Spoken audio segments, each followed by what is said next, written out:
CRAM, an advanced automated point defense Gatling gun.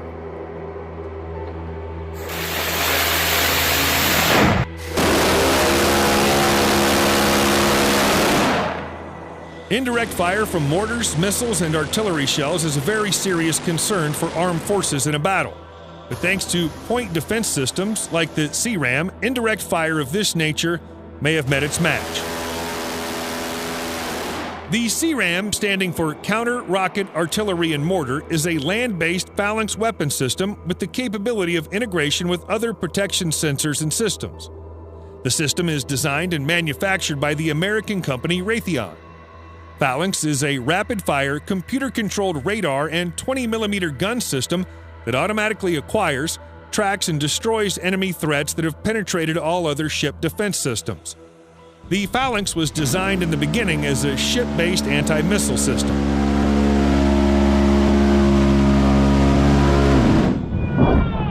The Centurion weapon system mission represents a revolutionary approach to countering insurgent activities by intercepting rockets, artillery, and mortar rounds in the air before impact, thereby reducing or eliminating any damage they might cause. The CRAM's naval equivalent, the Phalanx Close-In Weapon System, CWIS, was first developed as an automated weapons defense system in 1973 and incorporated a 20mm M61 Vulcan Gatling gun autocannon used since 1959. The Navy Phalanx system was first appraised as a possible ground-based variant in 2004. Phalanx was selected partly because it could be readily interfaced with a multitude of sensors and systems designed to provide an overarching protection umbrella of sights on the ground.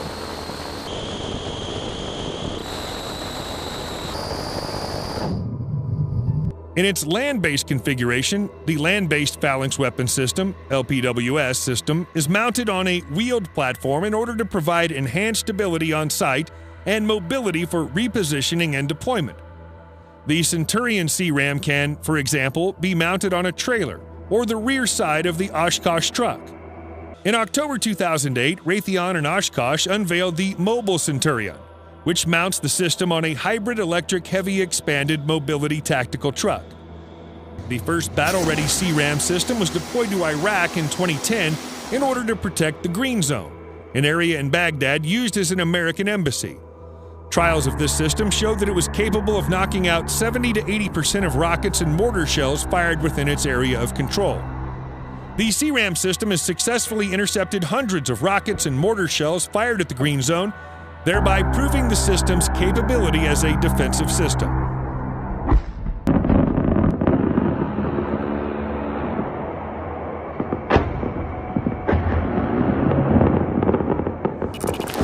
Like its naval counterpart, the CRAM utilizes advanced search and track Ku-band radar systems that feature closed-loop spotting technology to automatically acquire and track targets and engage them. Ku-band, in case you're not aware, is a portion of the electromagnetic spectrum in the microwave range of frequencies between 12 and 18 gigahertz. Similar systems were installed on the Space Shuttle to help identify and track other spacecraft. The system can also be integrated with an array of other sensors and systems to help provide an overarching protective umbrella to protect a given location on the ground. The weapon's primary armament is the 20mm Vulcan Gatling gun. It consists of 6 optimized barrels augmented with forward-looking infrared sensors. The barrels are secured together at the muzzle, mid-barrel, and breech to provide enhanced accuracy and enable fire to constrain shot dispersion patterns. The M61 is a hydraulically, electrically, and pneumatically driven, air-cooled, electrically fired Gatling gun rotary cannon that's been used in one form or another on various fixed-wing military aircraft, tanks, and ships for over 5 decades. It was originally produced by General Electric. The U.S. Army also uses the M61 in the M167 and M163 air defense systems as the primary gun system on the F-15, F-16, and F-18 fighters of the United States Air Force. The gun is also used as the tail gun on the B-52H bomber, while a lightweight variant is used on the F-22 Raptor fighter. But all that firepower is also half the story. If you can't track and accurately put the cannon rounds in the right place at the right time, you basically have a fancy piece of pyrotechnics. This is achieved through the combination of advanced sensors that enable the CRAM to simultaneously search, track, engage incoming targets, and prioritize targets and make kill assessments in both daytime and nighttime. CRAM's Ku-band radar system enables the weapon system to detect potential threats early in their flight and then pass on their trajectory and vector data to the system's tracking algorithms only when it judges them to be a real and present danger.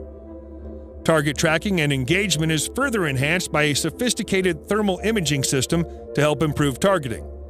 This system operates in the 8 to 12 micron wavelength range and is mounted on a stabilizing pedestal attached to the weapon's main antenna radome. It provides very reliable night and day passive search and tracking while also improving the overall anti-air warfare performance of the system in multi-path environments.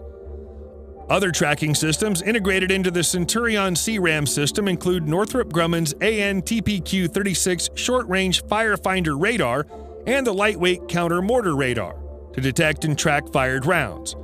This hardware is controlled by fire control subsystems like Northrop Grumman Mission Systems Forward Area Air Defense Command and Control System, which ties together the sensors and weapons of the Army's short-range air defense battalions.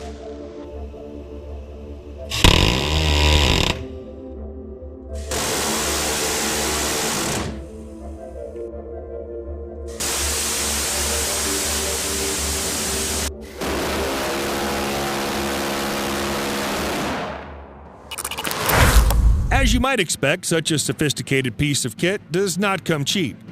Each CRAM system costs somewhere in the range of $10 to $15 million, depending on the final spec of the units purchased. But that's only the cost to initially acquire the technology. With such a massive rate of fire, this unit literally burns through bullets. Depending on the number of munitions spent, a typical engagement with a single missile could range between $30,000 to $60,000. Some other estimates put the figure at around $40,000 per missile. This is not only costly from a material point of view, but is also one of the main disadvantages of the system. By spending so much on ammo on a single threat, a limited ammunition supply will theoretically limit the number of threats that the unit can engage at a given time. By some estimates, this might mean that the Centurion CRAM might have a maximum anti-ram cap of about 5 incoming rounds before needing to be reloaded. The system has some other perceived weaknesses too. For example, it takes about 5 seconds to acquire, lock onto, and engage a threat. It also has a fairly short effective range of between 100 and 1,000 meters. These weaknesses aside, it's shown itself to be one of the most effective anti-missile, mortar, and artillery defense systems in the world. For this reason, it'll likely remain an important player for many armed forces around the world for many years to come.